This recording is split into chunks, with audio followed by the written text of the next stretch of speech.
Quand une femme ne veut pas un enfant, elle ne le sent pas comme un enfant. Elle sent ça comme un piège monstrueux qui va se refermer sur elle, sur sa vie, sur sa liberté. Elle n'a qu'une idée, croyez-moi bien, obsessionnelle, c'est ouvrir le piège et s'en sortir. C'est la seule idée qu'elle a, et c'était la mienne.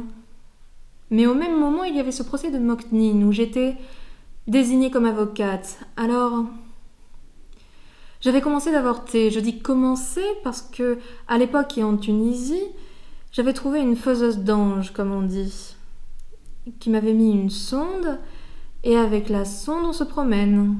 Et j'étais allée aux audiences de ce procès qui était très long. Il a duré, je crois, 10 à 12 jours. Pendant ces journées, je n'avortais pas.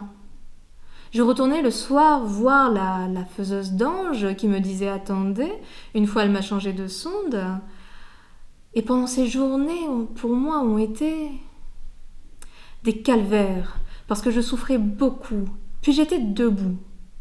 J'étais debout à la barre parce que les témoins défilent. J'étais là, à la barre, debout, et je chancelais un certain moment. Et je tenais le coup un certain nombre de jours.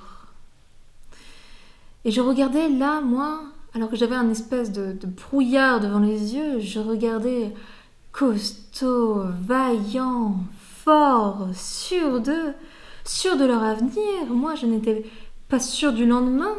Je ne savais pas si le lendemain j'allais être encore à la barre ou même vivante. Je regardais mes confrères hommes et je me disais, mais où est l'égalité ?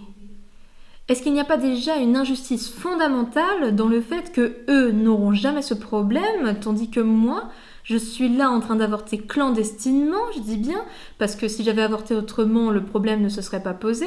Je suis là d'avorter clandestinement, ce qui, d'une manière un peu confuse, me faisait entrevoir que j'étais l'avocate, mais aussi une criminelle, puisque vous n'aviez pas le droit d'avorter. Je me disais, j'ai là un pouvoir fantastique, ces hommes peuvent être condamnés à mort, et d'ailleurs ils l'ont été, et je suis là pour essayer de les tirer. Enfin, je peux leur sauver la vie. Je peux leur sauver la vie, ou en tout cas, présenter ce qu'il y a de plus digne dans leur lutte pour l'indépendance, leur dignité de militant. J'ai un pouvoir fantastique, et moi, sur moi-même, je suis dépourvue de ce premier pouvoir qui consiste à dire si oui ou non je veux procréer, je veux un enfant.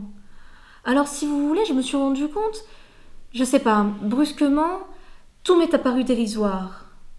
Être avocate, parler. Je me disais, je suis livrée, je suis sans pouvoir. Je suis livrée à une fatalité physiologique et par conséquent, ça n'est pas juste. Combien de fois l'ai-je entendu dans des débats sur la contraception et l'avortement, des hommes qui disaient « Mais si vous donnez à la femme la contraception, si vous donnez l'avortement et l'éducation sexuelle, mais alors, elle va devenir comme nous, va avoir les mêmes droits que nous ?» Et je lisais dans les yeux de ces hommes une énorme angoisse, l'angoisse de se dire que dans un couple, on peut avoir son égal et que par conséquent, on ne peut plus se réaliser soi-même dans ce lien de domination, dans ce rapport de domination de la femme. La femme a tellement été conditionnée comme devant être l'autre par rapport à l'homme, la relative, la féminine. Méfiez-vous quand on parle de féminité. Moi, j'oppose, si vous voulez, la féminitude de la femme, un peu comme on dit la négritude, c'est-à-dire un ensemble de ce que nous sommes, de nos valeurs, de nos manières d'être, de mon moi de femme, qui n'est pas forcément défini par rapport à l'autre, qui, lui, a une majuscule. Un peu effacer la relativité, un peu ne plus être l'image, le reflet, mais être soi-même, être une femme. Être une femme, c'est-à-dire un individu à part entière, de la même manière que l'homme l'est, avec les différences.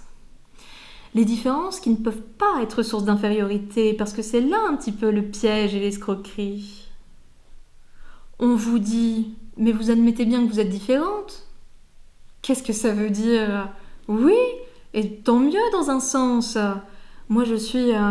Moi, pour rien au monde, je ne voudrais être un homme.